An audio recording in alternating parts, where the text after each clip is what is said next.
Welcome to the Black Entrepreneur Experience podcast, inside the business, buzz, and brilliance of Black entrepreneurs. Here is your host, Dr. Frances Richards. What happens in Vegas goes all over the world on Black Entrepreneur Experience, episode number 191. Thank you for joining us as we elevate the Black Entrepreneur Experience by interviewing CEOs, thought leaders, innovative thinkers, and Black entrepreneurs across the globe. I'm your host, Dr. Frances Richards, serial entrepreneur, celebrity, publicist, and author, president and CEO of Intrigue Media Group. Welcome, Ivan Thomas. Thank you so much for having me. How are you doing? I am perfect. Why don't you fill in the gaps? Share with our audience what you'd like them to know about you and your business. Okay, absolutely. So yes, I'm a serial entrepreneur. I'm the owner of 3 businesses based in the Atlanta area. So I'm first the president and CEO of Intrigue Media Group, which is a strategic communications company that specializes in PR and brand and reputation management for clients in the arts, culture, lifestyle, and entertainment industries. So I've been in the PR industry for about 15 years. However, my company is approaching 6 years old. I established it in December of 2014. So, I've worked with a variety of different clients across all spectrums of PR, from social justice to entertainment, business. We've worked in healthcare, education. So I've worked across, all the different aspects of PR. And really my focus is just helping to elevate their brands and get their message out there. So everything from the writing to, just being their mouthpiece, strategic partnerships, connecting them to who they need to be connected to and getting them on the platforms that they need to be on in order to, promote themselves, share their message, sell their products. That's what I help them to do. Okay. Also, I own a company called Credit Savant LLC, which is focused on credit repair for clients. I really think that it's important, particularly in the Black community, that we understand the power of credit and, what it can do to make our lives easier and also serve as, the foundation for building generational wealth, which I think is something that, we all should have in mind that we should be focusing on for our families. So that's another company that I established actually during the start of the coronavirus pandemic. So that's fairly new. And lastly, I have a fitness brand that I launched with my wife. It's called Beauty and the Beast. So I know it's an interesting name, but yeah, launched that company, and it's about, building healthier communities. Speaking of starting a company in COVID-19, talk to our audience about, as a serial entrepreneur, what advice would you give in reference to wanting to start or starting in this pandemic? Yes, absolutely. Well, I'm one of those individuals that if you have a vision to do something, you should do it. In the moment that you give yourself time to talk yourself out of it, you might be talking yourself out of the biggest thing of your life. So when it comes to COVID-19, certainly there's so much that people are dealing with. I certainly don't want to undermine what families are dealing with as far as being furloughed or losing their jobs entirely. Of course, people who have fallen sick to it or even lost loved ones. So it's definitely been a very difficult time. However, and I talk about this in my new book as well, that while COVID-19 has been a very difficult period, it's also been a period for many others, even such as myself, to appreciate certain things, to take that time to be, reflective and to learn more about yourself. And to learn more about the people around you, to spend more time with family members. And during that process, when I started one of my businesses, it was really me just, my PR agency, some of my clients were really struggling. They might have had to close their doors to the shops and they didn't have as many customers, so they had to find out, how to grow their business online. Something that some of them weren't as accustomed to doing. They had to rely entirely on that, or certain clients that might have been entertainers. Of course, they couldn't go to the red carpet events, or, they couldn't go to the in-studio interviews and things of that nature. So that, of course, naturally took a hit. My company took a hit. So what I needed to do was sit back and think, what else could I be doing? So I had started writing my book during that time, actually several months prior, but I hadn't finished it. So one, COVID-19 really gave me the time to just kind of see what's going on in this world. And had it not been for, certain key elements of my book, would not even exist. So Also, my wife and I had embarked on a fitness journey prior to the start of COVID-19, but seeing how many people who were trying to move further in their fitness journey couldn't go to the gyms or were struggling to find ways to become fit, we came up with this idea that, hey, we want to start a fitness company and, show some people how you can work out outside, you can work out at home, how as a family and as a couple you can work out. And also, of course, there's a credit thing, where, financially, there's just so much that we deal with, particularly in our community. Lots of people don't understand the importance of credit. So helping people to,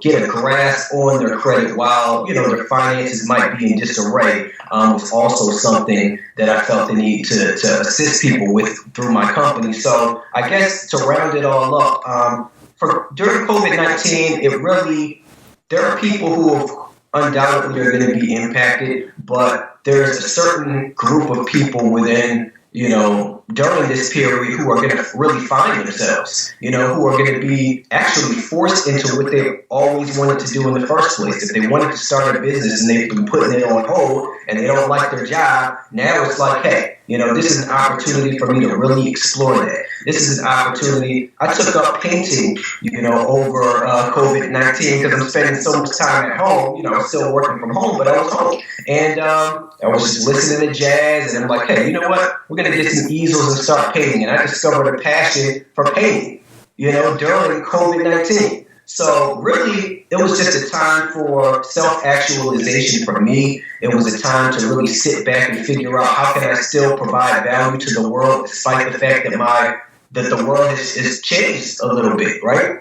And then just recognizing that, especially as far as entrepreneurship, it really brings out who the hustlers are. It really brings out the people who are going to survive and thrive in the first place, because you have to find a way to turn adversity into an advantage. And that's what I, as an entrepreneur, always look to do, regardless of the circumstances. How can I bring value? How can I use maybe the things that can be perceived as negative as an opportunity?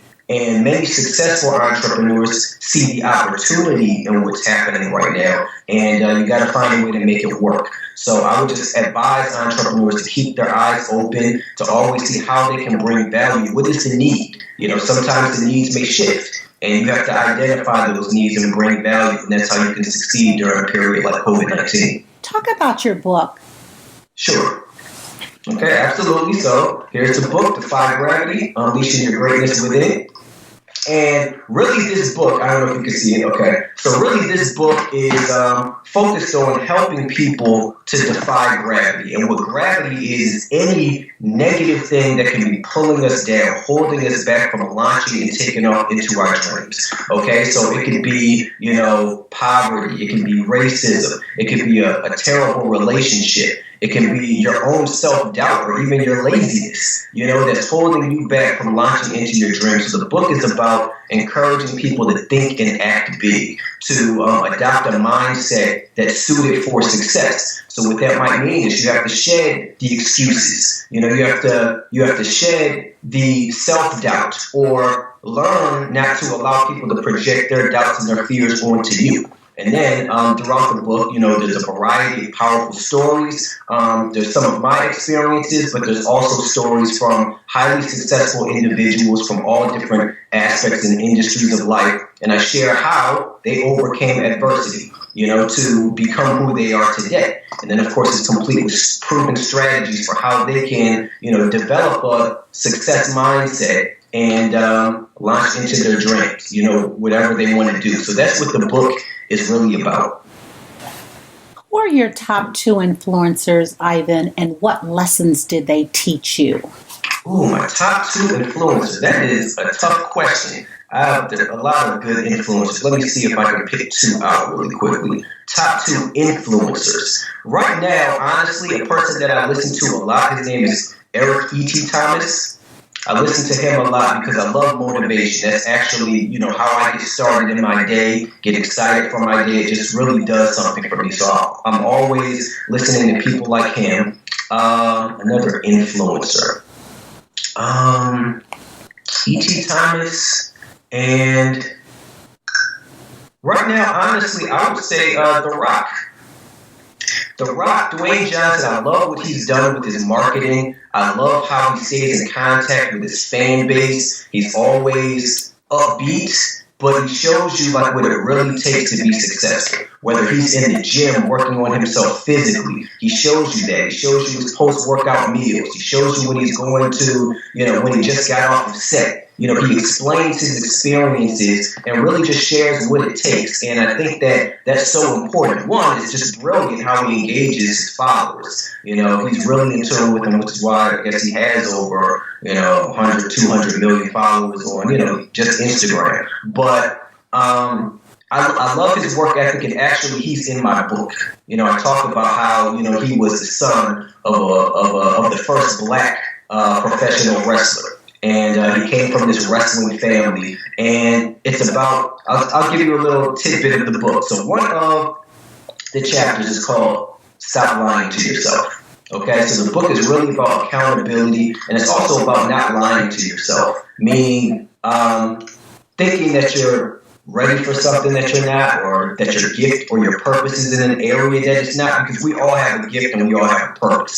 So The Rock grew up in this family of wrestlers. On his Samoan side, there were wrestlers and warriors, and then on his dad's side, he was the first black professional wrestler. So anyway, The Rock always was big in stature and things of that nature. But his dad had told him, please do not wrestle. It's not worth it. The toll that it takes on your body, and the pay is it's just not worth it, right? So The Rock instead went towards football. He played football in high school, got a scholarship to Miami, played on the championship team. And it's funny because I just watched a video of him talking to the LA Lakers, and he was saying how this guy, Warren Sapp, was on his team. Warren Sapp ended up being a Hall of Fame football player. So Warren Sapp was playing on offense, but he told The Rock, hey, I'm going to come and take your spot.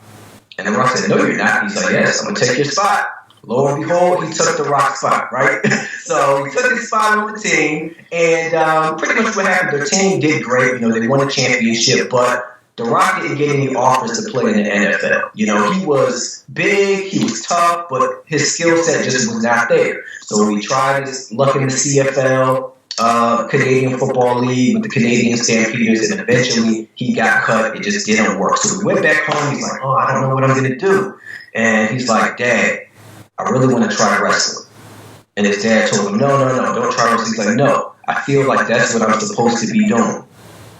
So that was the critical point where he had wanted to play football, and he kept trying to force the football issue, but that wasn't where he was supposed to be. It was wrestling all along. So, of course, we don't need to explain. He became a huge champion, a huge star in the industry. And not only that, when you're living and operating in your purpose, which you're supposed to be doing, it opens up opportunities that you never expect. So he didn't go into wrestling expecting to be the biggest movie star in the world.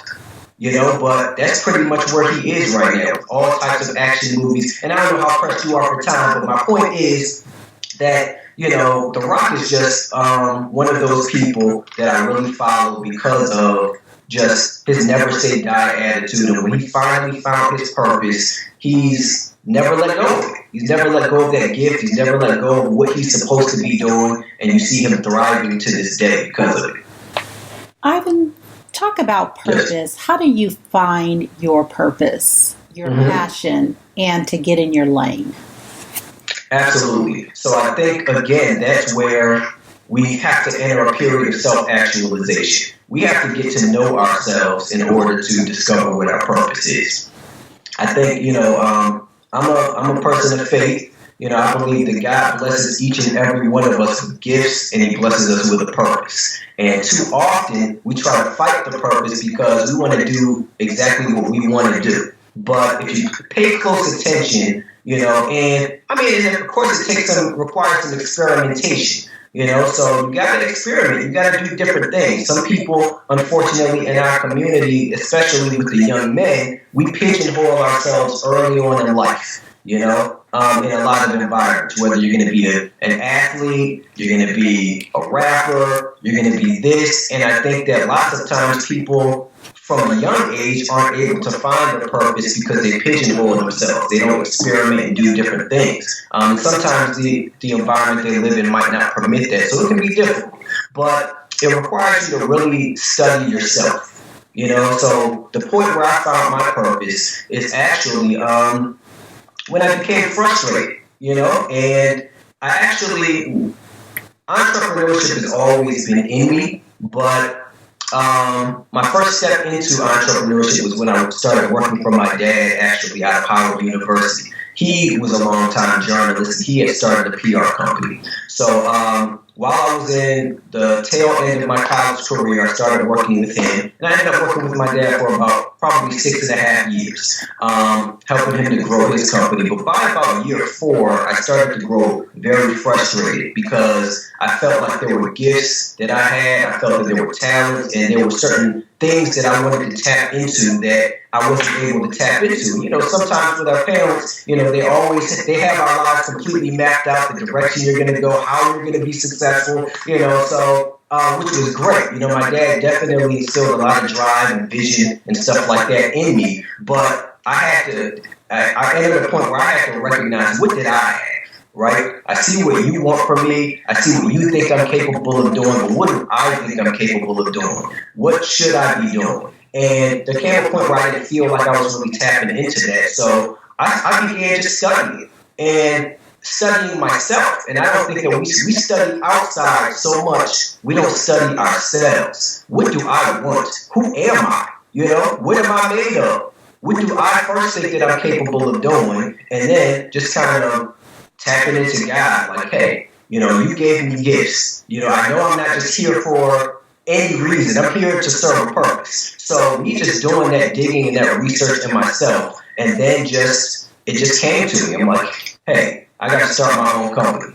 And that was a tough decision, to step away from my dad and start my own business. But I knew that there were certain things that I was supposed to be doing that I was unable to do. And I knew that the only way that I could really live the life that I was designed to live was to start my own business.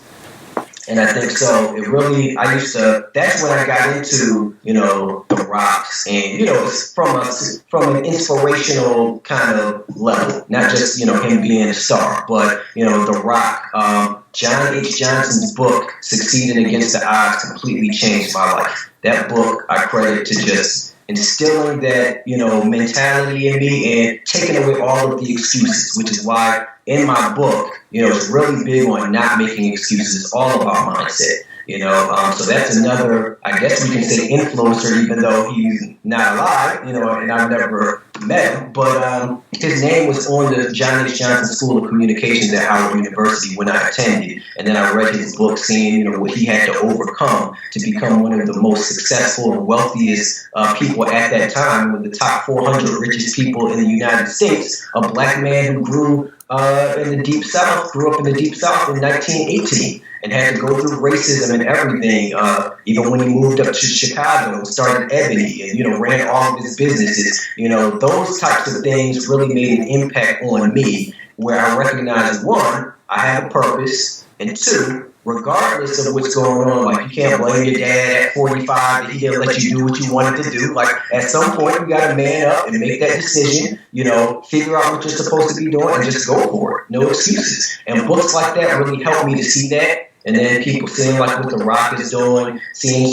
people like Jay-Z, who grew up in the Marcy Project, and he's the hip-hop's first billionaire, and seeing how he's transcended music into the business world, and now social justice, and he's making an impact in other places. I have a chapter called Mamba Mentality, that's an ode to Kobe Bryant. And just his mindset and what players say about him and his relentless approach to being successful. Those are the things that have shaped me as an entrepreneur. Those are the things that have helped me to confidently strive in what I believe is my purpose, which is to elevate people, to show them their power and what they're capable of doing. And I try to take that same approach that they had to what I'm doing.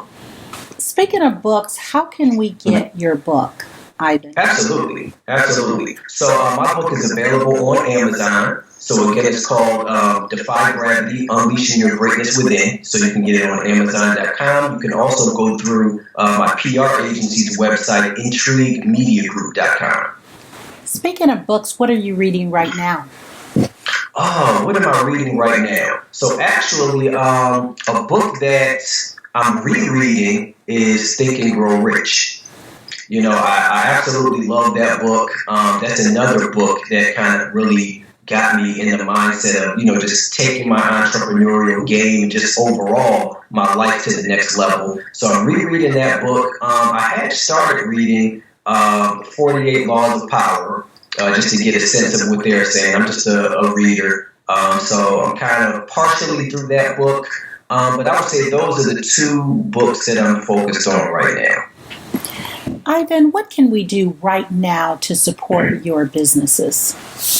Oh, to support my businesses? Well, one way is you can purchase my book, Defy Gravity, on Amazon.com. And, you know, aside from it being my book, you know, the reviews and feedback has been so great. It's actually been overwhelming right now as far as, you know, what people think about the messages in there. So I think that it would be very valuable. But, of course, you know, it would benefit me if you purchase the book. But, of course, I want to make sure that everyone gets something out of it, which, you know, I guarantee that they will. Also, with regards to my credit company, you know, anybody who needs their credit repaired, you know, can come to my business, Credit Savant LLC. So directing people to me so that I can help them to have another opportunity to get their finances on track, especially during this period. I think it's very important. You know, there's certain things like with the CARE Act that has, you know, afforded it to where, you know, late payments won't be registered on a person's account for at least 3 months. And I think that, you know, that's a great opportunity to get your credit fixed and give yourself a little boost. And if you do run into some snags, you know, with the new act, that will give you some time. But lots of people that I'm noticing, credit is kind of like having some type of disease that you don't want to let people know about, right? So it's a lot of people will say, oh, my credit is fine. And it's a pride thing. You know, but I think that it's so important because I know when I was younger at Howard University, the credit card companies, they would be on campus getting you to sign up for cards. And I fell into that trap early on in life, you know, having a little Target card or something. And it might have only been $55 or something like that, but it was on my credit, you know, for years later, you know, or, you know, just certain mistakes that may have been made. And, you know, I guess, you know, you get into that trap. And I know a lot of people do, and we don't understand that we can get out of it. You don't have to leave things on your credit for 7 years. You know, you can address that, and it's not that difficult. If you don't know how to do it, you just need to come to a professional to help you out. But, you know, we address things from student loans to foreclosures, evictions, just late payments, collections, those types of things. And I know so many people deal with them. I've been able to help a lot of people so far, and just seeing where their scores were and where they are, you know, they're just extremely happy, you know, that they're like, wow, they didn't know it was possible, first of all. And then second of all, just knowing that they can go out and get their home or, you know, get the car that they really want because they actually can't afford it, but because their credit was so bad, you know, they got these high interest rates, they got rejected for the loans, and they just had to come out of pocket to buy a 15-year-old car, you know, in cash because their credit wasn't good. Or have to make deposits on everything, even things as basic as cable, you know. So those are the things that I really want to help us with, and that could really just make it easier for us to do our everyday things. Ivan, talk to a younger you. What advice would you give to a younger Ivan?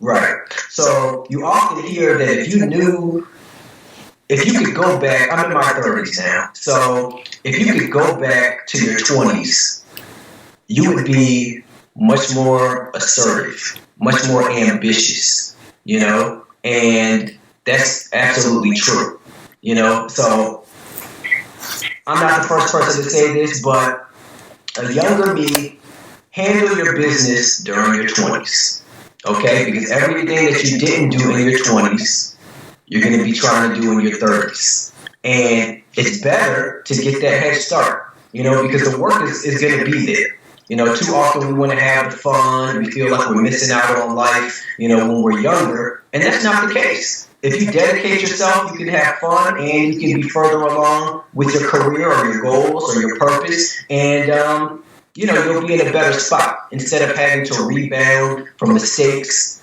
that you made previously or having to learn things that perhaps you should have learned 10 years earlier. So dedicate yourself. I have a brother who just turned 22 now. And, he's kind of in that phase where, you still want to be cool, you still want to hang out, but he wants to be a pilot. So it's like, hey, in order to be a pilot, of course, you got to get your flight hours, but there's certain things that you can't do. There's certain times where you're going to have to stay home. You can't go out and party. Like, you have to study. That's something where you have thousands and thousands of lives a year in your life. So if that's something you really want to do, you have to dedicate yourself now while you're 22. And it might not sound fun, but that's what you have to do. So that's one of the things I would tell myself. And then just, believe in yourself.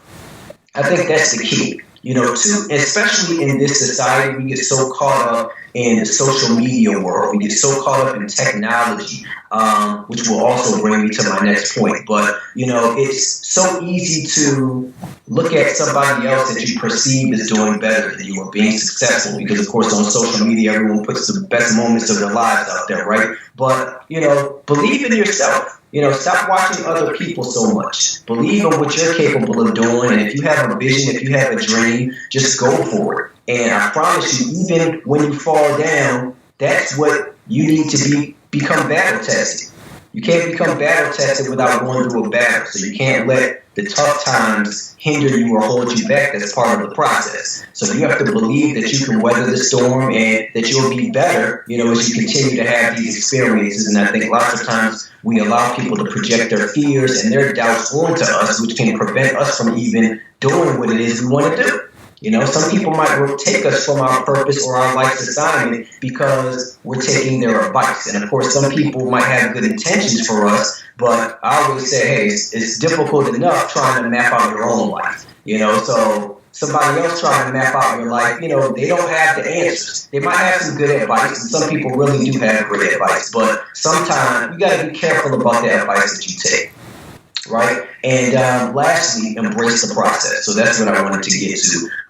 Again, with technology, everything is at the tip of our fingers. So we expect this instant gratification. I call this the microwave society because we expect things to come quickly. But there's a process to everything. When you see that person on Instagram or social media who looks like they have it, they had to go through a process. It didn't just happen overnight. And if it did happen overnight, they're probably not going to keep it up. They're not going to sustain it, So everything that's worth having is worth working for. And you have to understand what the process is for what it is that you're trying to do. So in the instance of my brother, he has to graduate from college. He's got to put in, I think, thousands of flight hours. And he has to pass all of these tests in order to be qualified to be a pilot. And it's expensive as well. If you want to be a doctor or, an attorney or an actor, there's a process you have to go through, and you have to embrace that process. And you have to learn from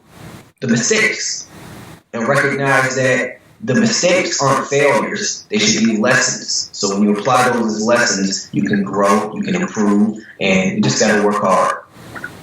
Ivan, talk about a brand or a business that is dominating, you admire, and why.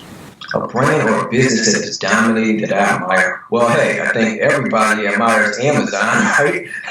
So, that's a goal of mine right now. And, when you look at somebody like a Jeff Bezos, I don't know if it's increased over this time, but it was $137 billion, right? So, that's a company that I admire just because it has its hands in every aspect of life. It's been able to partner and make those connections and, infiltrate itself into every aspect of society where you're purchasing, and especially during COVID-19. I'm a person, I don't like online shopping. I like to go to the store. I like to have what I just paid for in my hand. I like to see it and everything. But we had to resort to online shopping during COVID-19, and hey, the first place was Amazon, right? So I'm like, wow, I'm sitting back and I'm like, this guy is just making a killing. Like, I'm on Amazon like every other day, and I would never do online shopping. So that's definitely a brand that I really admire just because, you know, hey, there's a need and a business has to address a need. That business has addressed the need tenfold. You know, everyone has to rely on Amazon in order to get what they need. So that's definitely one that I admire. Let me see if I can think of another one. A brand that I admire.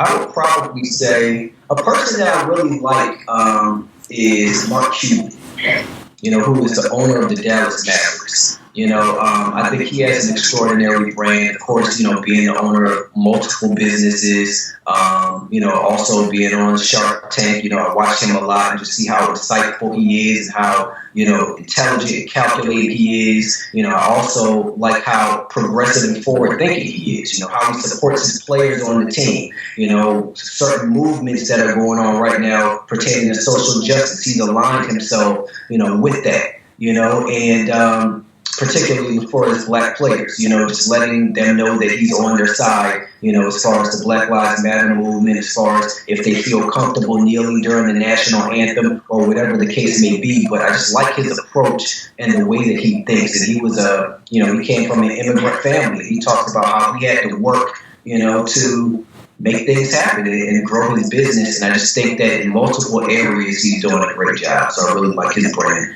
as well. I love his interviews. I just really like what he's doing. Speaking of Black Lives Matter, injustice and what's happening, the season that we're in right now, right? How do you think we're going to come out on the other side, or how do we position ourselves as African Americans to take advantage of this movement? So the second part of your question, how do we take advantage of this, I think is the most important thing. Right now, I don't know how we're going to come out, but clearly, you know, there's a lot of change that's going on. You know, we cannot deny that. And, you know, there's aspects of the movement that it's not pretty, you know, but history, you know, that's world changing is never pretty.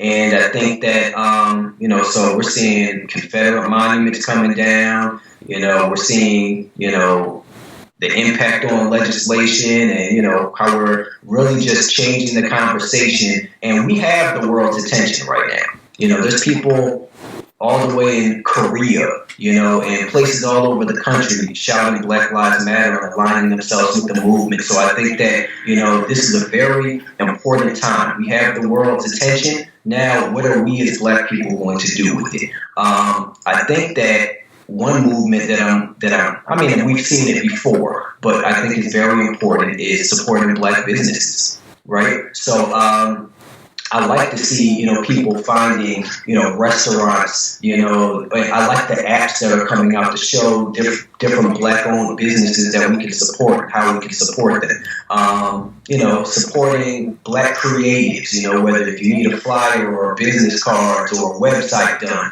You know, I think that supporting Black businesses is absolutely crucial because ownership is what we're missing. And when you don't own things, it's very difficult for you to have a voice. It's very difficult for you to elevate your community economically. So I think that that's very important. And second of all, I think unity is extremely important. You know, clearly we understand our history and we know why unity has been difficult at times. But I think that, you know, this can be a tipping point in society, in history. You know, in world history, you know, if we can come together the way that I believe that we're capable of coming together, you know, I think that it can be a very powerful time for us. So I can't say I know what's going to happen. I can say what I hope is going to happen. And I hope that we can unify stronger. I hope that we can support more Black businesses. And I think that during this time, you know, the impact on sports and, you know, the voices that we have there and how, you know, teams are, you know, at the end of the day, we have a lot of power,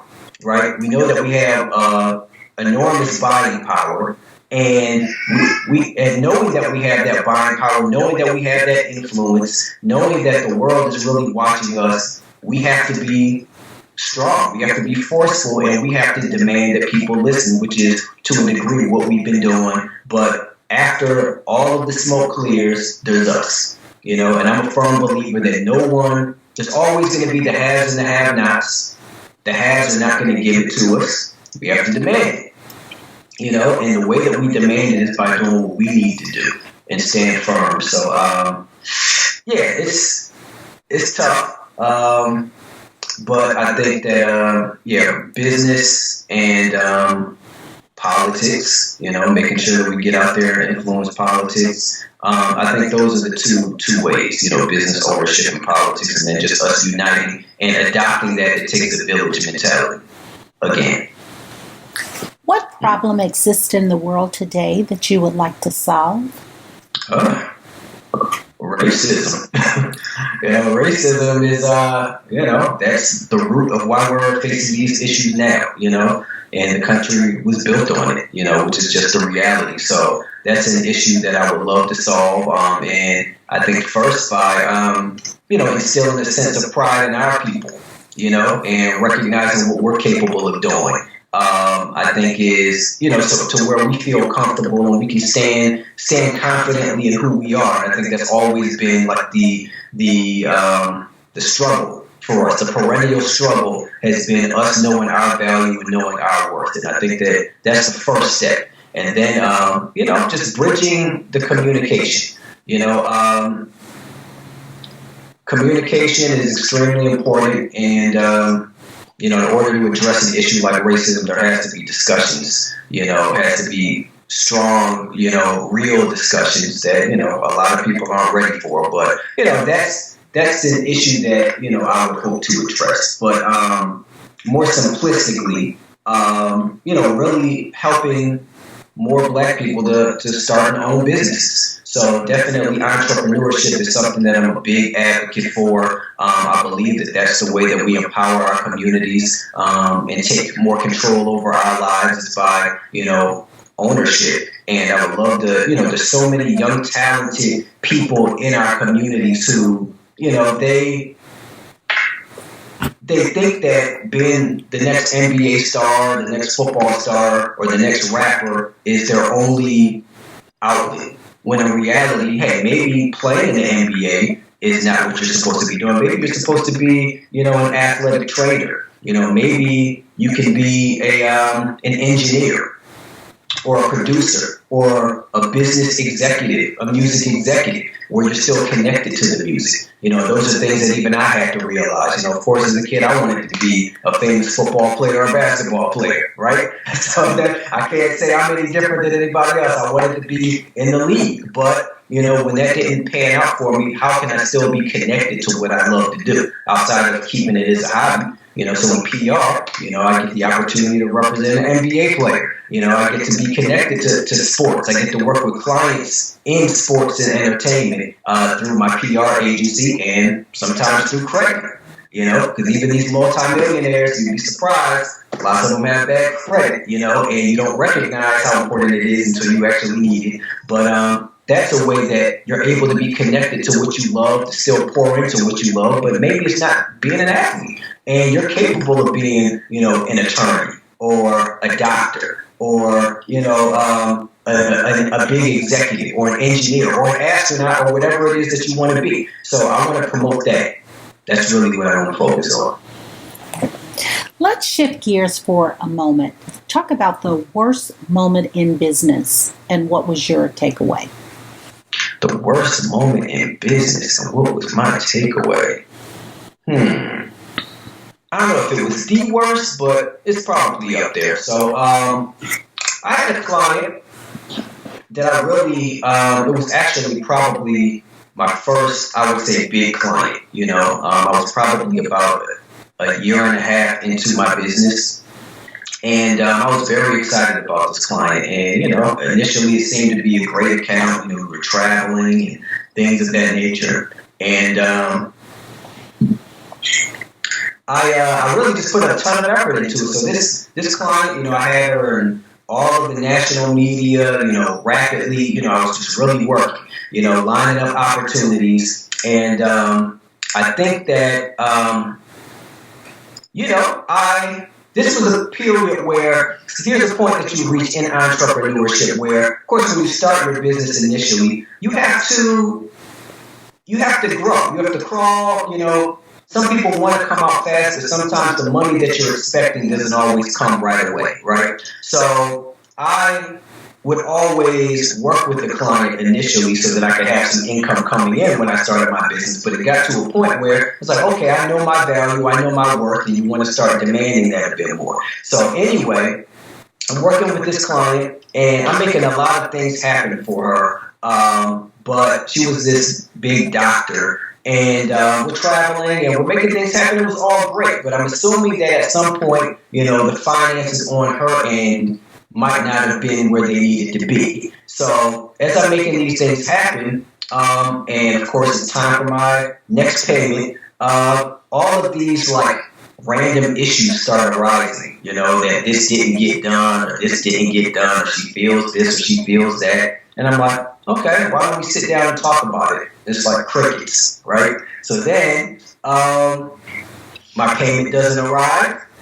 Next thing you know, it just turns into some ugly situation. But, I take the upper hand in it. But, or I guess I should say I was the bigger person in the situation. But really, that was kind of like a real turning point in my career, as far as recognizing how to work with clients, how to navigate certain challenges, because I definitely didn't expect it. I'm a person, I try to make sure that my client is satisfied. I'm really big on customer service. I bring the energy. I'm polite. I'm professional. And I learned that I needed to be tougher in that situation. She kind of bulldozed me a little bit, and that's when I recognized, okay, this is business. She made a business decision, and I didn't come off like I was strong enough to really stand up to her at that point, because I was trying to be, and you should be professional, you should be polite, you shouldn't fight every situation, but that was really a turning point in my career, and it made me come back and assess,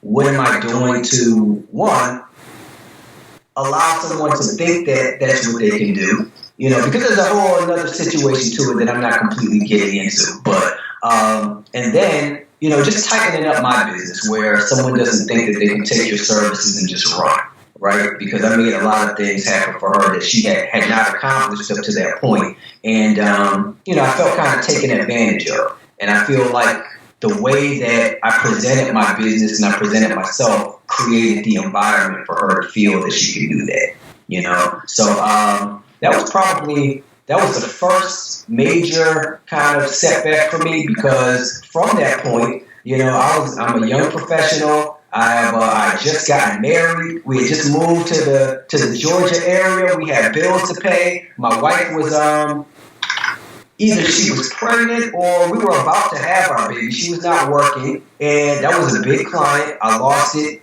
and I had to make it happen.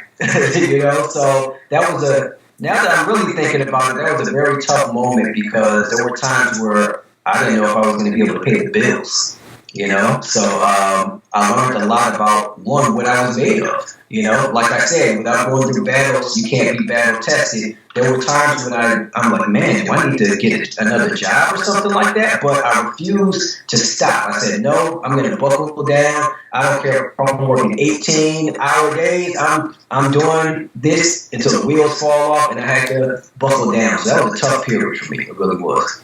Speaking about starting a business, how did you raise the capital to start your business? Interesting. So in PR, and I talk about this in my book as well, I didn't have a lot of money saved up. So as far as raising the capital, I had to work with what I had, which was probably, when I started my company, about $2,500. So I knew that for PR, I needed to have a laptop computer. And fortunately, I was able to use technology. So in order to promote myself. So all of the money that I had, $2,500 that I had, went into, registering my business as an LLC, getting my business cards, paying someone to do my website, and then me just getting out there and hustling, going to all kinds of networking events, letting people know of my services, joining organizations, making calls to editors or producers, and letting them know that I have a PR company and these are some of the things that I'm looking to do, in the city. and going and sitting down with them and having meetings, and then just blasting my message out there, and started off with getting little tiny clients, that aren't even close to. I think my first client in PR, believe it or not, was $250 a month. That was my first client. And because before moving to Georgia, I actually lived in this small city called Palm Coast, Florida, which is north of Daytona Beach. It's between Daytona Beach and Jacksonville. It's like a coastal city. It's beautiful down there, but it was not the best place to start a business. So my first client was like $250, and then it would move up to $300 a month. And, so I had to get a bunch of these clients, which was overwhelming. When you have like 9-10 clients, but just to pay the bills. But that's that's what it took. Of course, there's certain industries that require you to have more money, but I think with PR, especially the way our society is going, and even COVID-19 is showing that, with the social distancing and things of that nature, technology is extremely important as a mode of communication. So I actually, I was able to get a client. I was in Florida. I got a client in Baltimore who was one of my first clients. She was a gospel artist. I had clients in Washington, D.C., but, previous relationships that I had, and then referrals started coming to me. And it's really, you just got to make yourself visible. If you have a dream, something Grant Cardone said to me really stuck out. He said that you make money by drawing attention to yourself. Attention brings the money. And that really stuck out because in this society, oftentimes we say, you can't, you got to be humble, don't brag on yourself, don't do this, don't do that. But I actually recognized that I was missing out on opportunities by feeling that my work would just speak for itself. Sometimes in a professional way, not in some braggadocious, arrogant way, but you have to let people know what you can do. And you have to bring attention to yourself. And that was one of the most important lessons that I've learned as far as developing content, connecting with my target audience, connecting with potential clients, is, making sure that you are letting the world know who you are and what you do. Because with YouTube, with Instagram, with Twitter, all of these different platforms, there are people putting out content every single day. You have to tell people, and some of us, you often hear that, let somebody else do the bragging for you, or let somebody else do the talking. Sometimes people don't have anybody there who's really willing to support them. Sometimes you could have haters or just people who aren't supportive of your goals around you, and the only supporter has to be you. So in a tactful but still skillful way, you have to find a way to get the message out there and promote yourself. And that's really what helped me to take my business to the next level, because I didn't have a lot of money starting up. I didn't have help growing my business from a financial component. It was just me getting my hands dirty, making sure that I didn't miss any opportunity, making sure that I was at every networking event, any celebrity or any, community event that I could be at, I was going to be there meeting reporters, meeting other individuals in different businesses, and handing out my business cards, and asking them if they needed PR, telling them what I could do for them. And that's how I built the business. It's really about relationships. Like they say, it's not what you know, it's who you know. And that has been proven, in my career. I know I'm not the smartest person in the world. I'm smart, but I'm not the smartest person in the world. I'm not the biggest. I'm not the strongest, but I work extremely hard, and I think that recognizing that building and establishing relationships is critical, because when you're going through difficult times, like the situation that, I spoke about just a few moments ago, I had to rely on relationships, for new clients, even like, hey man, can you throw me a couple $100 or something like that, and I'll get it back to you as soon as I get this client. Like, those are just real discussions, and if I didn't have the relationships, I might not have made it through that situation. I mean, I would have made it through the situation, but, it just would have, I wouldn't have been able to pay my bills at the time. We would have had to move. I mean, that's just the reality of the situation. So I held on because of my work ethic and because of the relationships that I had. And I think that that's extraordinarily important. Ivan, if you conducted this interview, what is the one question you would have asked yourself? I want you to ask the question and answer it. Wow. It's a good question. What would I have asked myself? Maybe what is success to me? And I think that, so I'll answer the question. Success to me is when you have realized your purpose and you're operating in your purpose and you're happy operating in your purpose. And that is success to me. You know, success can mean different things to different people. But success is not just financial. Of course, we all want to make the money. You know, I do as well. And, you know, financial success is a component of success. But I think that there are so many people who might have money and they're not happy because they haven't found their purpose. So I think that in order for you to live the life that you've always desired to live, you have got to take that time to identify your purpose. Because once you do, the rest is just going to fall into place. Now, I'm not telling everyone that they're going to be a multimillionaire because that's not the case. And success isn't all about the money. When you look at the greatest people in our society, in our history, some of them had a lot of money, but some of them didn't. Some of them were successful because they had found their purpose and they were operating in it and they were impacting the world, making a difference, bringing value, and really just changing the course of history. So I think that in order to do that, once you find your purpose, you know, then you'll be able to demonstrate your value and you'll feel great about it because you know that it's exactly where you're supposed to be. And there's nothing better than doing what you're supposed to be doing. And I mean, there's no better feeling than that. So that's success to me. We've come to the part of our interview. It's called a Fun Facts Lightning Round. I'm going to ask you a series of questions. I'd like you to answer the questions quickly.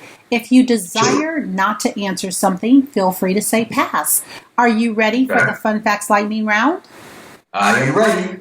The last movie you saw. Last movie that I saw. Oh, what's that? Oh my gosh. That was it's a lightning round too. What's the last movie that I saw? Spider-Verse with my kids. Spider-Man, Spider-Verse. You relax doing what? Watching motivational videos. Your favorite singer or rapper? My favorite rapper is Jay-Z. My favorite singer is I'm just gonna say Mariah Carey. Your favorite dance song? My favorite dance song, 24 Karat Magic by Bruno Mars. What food you eat every week no matter what? I eat oatmeal with blueberries and strawberries every week. Your favorite month? My favorite month is June. That's my birthday month. Work out or hit the couch? I'm sorry, what was that? Work out or hit the couch? Workout. Ivan, thank you so much for joining us on Black Entrepreneur Experience podcast. Absolutely. Thank you so much for having me. Before we let you go, why don't you share with our audience what is the best way for our audience to connect with you and support your business? Sure, absolutely. So you can connect with me at 202-904-4790. You can also email me at intriguemg@gmail.com. So that's INTRIGUE, M like media, G like group @gmail.com. Or you can visit my website, www.intriguemediagroup.com. And those are probably the best ways to get in contact with me. Oh, excuse me. Also on Instagram at Ivan the Great. Thank you, Ivan the Great. That is a wrap. Thank you so much. I appreciate it. Thank you for listening and subscribing to Black Entrepreneur Experience. We would love for you to leave a review and rating on iTunes and share with your friends. For show notes and more episodes, go to www.beepodcast.com. Join us next Wednesday, and remember, green is the new black. So keep your bank accounts and your business in the black.